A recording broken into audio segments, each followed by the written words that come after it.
Bom, pessoal, a internet caiu, a live parou. Eu publiquei a live, mas eu vou continuar e vou terminar o conteúdo, porque o conteúdo ele não pode ficar pela metade, de forma alguma. Até porque a parte mais importante eu ia falar justamente agora. Por que a parte mais importante? Porque a dúvida maior está aqui. A questão igreja, a questão cristão, né? Os termos igreja, cristã, esse nós já tivemos o entendimento dentro de um contexto bíblico. Mas a palavra católica, como é que surge essa palavra? O que significa essa palavra? Está na Bíblia? Como foi que surgiu? Quem foi que inventou? Então, meus irmãos, muitos vão dizer que a Igreja Católica ela foi criada por Constantino, o imperador de Roma. Então vão dizer que a igreja verdadeira ela existia e era só a igreja cristã, e depois Constantino vai instituir a Igreja Católica. Isso não é verdade, até porque Constantino ele é do século IV, tá? Constantino ele é do século IV. E a primeira vez que a igreja é chamada de igreja católica é no primeiro século. É entre o ano 100 e entre o ano 200. Vamos lá. O Santo Inácio de Antioquia, ele foi o terceiro bispo da igreja de Roma. O primeiro bispo da igreja de Roma foi o próprio Pedro, que foi crucificado em Roma de cabeça para baixo. O terceiro bispo de Roma foi Santo Inácio de Antioquia. Ele foi bispo do ano 80, da década de 80 a.C., até o ano 100, 110 depois de Cristo. Esse foi o período em que Santo Inácio de Antioquia ele foi bispo. Então, Santo Inácio foi discípulo de Pedro, Santo Inácio foi discípulo de Paulo, porque Paulo também vai ser morto em Roma, na igreja de Roma, vai ser decapitado. Então, Santo Inácio de Antioquia é esse bispo que viveu no primeiro século depois de Cristo, foi bispo de Roma, e escrevendo uma carta à igreja de Roma, Santo Inácio de Antioquia vai escrever a palavra católica pela primeira vez. Então, Santo Inácio de Antioquia vai escrever exatamente assim, ó, escute bem. Aonde está Jesus, aí está a Igreja Católica. Isso aqui essa carta é um documento que é acessível para qualquer pessoa, está em pesquisa de internet, você acha isso. A carta de Santo Inácio de Antioquia à igreja de Roma, no primeiro século, dizendo aos cristãos de Roma, aonde está Jesus, aí está a igreja. Para dizer que a igreja era o próprio corpo de Cristo e que Cristo era a própria igreja, onde todos os cristãos se faziam um no próprio Cristo, no seu corpo.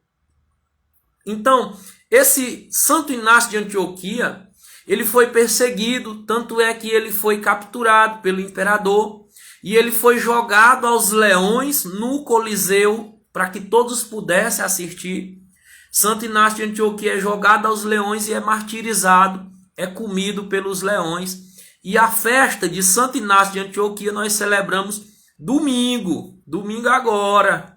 Santo Inácio de Antioquia, mártir da Igreja Católica, doutor da Igreja Católica e padre da Igreja Católica, o homem que pela primeira vez escreveu falando sobre Igreja Católica. Católica é uma palavra grega que eu até anotei aqui para dizer para vocês, achei muito interessante. É katarrolos. Katarrolos é um termo grego, foi escrito assim, katarrolos. Kata quer dizer junto e rolos quer dizer todo. Então a Igreja Católica, o termo católico do grego quer dizer universal, engloba todo o mundo.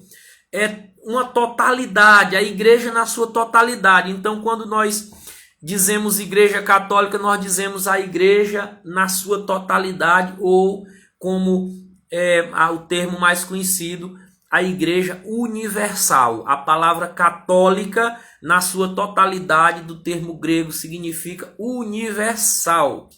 Então, a igreja católica cristã, a igreja cristã católica é a igreja cristã universal, a igreja do mundo todo, onde todos os povos se congregam no corpo de Cristo, que é a própria igreja. Então, se Edir Macedo quiser dizer que a sua igreja é a igreja católica, ele pode, porque a igreja dele é a igreja universal, não é isso? A universal do reino de Deus. Então, seria a igreja católica do reino de Deus, porque esse é o termo católico que significa exatamente isso. Então, quando nós nos denominamos católicos, nós dizemos que nós estamos unidos com todos os cristãos do mundo no mesmo corpo que é Cristo. A igreja é o corpo de Cristo. Então, meus irmãos, é basicamente isso nossa formação de hoje, a finalidade da igreja, a missão da igreja, para que a igreja existe no mundo. A palavra igreja no contexto bíblico, desde o Antigo Testamento até o Apocalipse, o termo cristão dentro do contexto bíblico também, e a palavra católica. Então hoje nós aprendemos qual a finalidade da igreja e aprendemos sobre a igreja católica dentro de um contexto bíblico, tá bom? Eu espero que você tenha gostado do conteúdo da live, é muito rápido, é muita coisa, nós temos que dar aquelas pinceladas, então pode ficar muita dúvida aí, mas eu só peço que você compartilhe o nosso conteúdo para que mais pessoas venham aprender conosco o que é a igreja, e que mais tarde, quando eu abrir a caixinha de perguntas nos stories, você tire suas dúvidas lá. Qualquer dúvida que tenha ficado de ontem sobre o que é a igreja, sobre o conteúdo de hoje, a igreja nas Sagradas Escrituras, a finalidade da igreja, e tudo isso que nós falamos, se tiver alguma dúvida, eu vou abrir a caixinha daqui a pouquinho já, e você pode ir lá, fazer sua colocação para a gente tirar nossas dúvidas. Eu estou achando o povo sem dúvida. O povo não está tendo dúvida de nada por enquanto. Então isso é um bom sinal. É sinal de que o conteúdo está ficando claro, tá bom? Mas essa semana é justamente para isso, para a gente aprender. E para que nós possamos aprender, vocês também precisam perguntar. Tá bom, pessoal? Então, agradeço muito quem participou. Amanhã, quem tiver na live vai concorrer sorteio de brindes, que eu vou sortear na live, porque amanhã é a terceira e última live do nosso conteúdo, tá bom? Então, participe amanhã às 16 horas e convide mais pessoas para participar, porque é o conteúdo final, o encerramento da nossa formação, e nós queremos encerrar com chave de ouro da forma melhor possível, tá bom, pessoal? Valeu, um abraço, tamo junto, às ordens, Deus abençoe.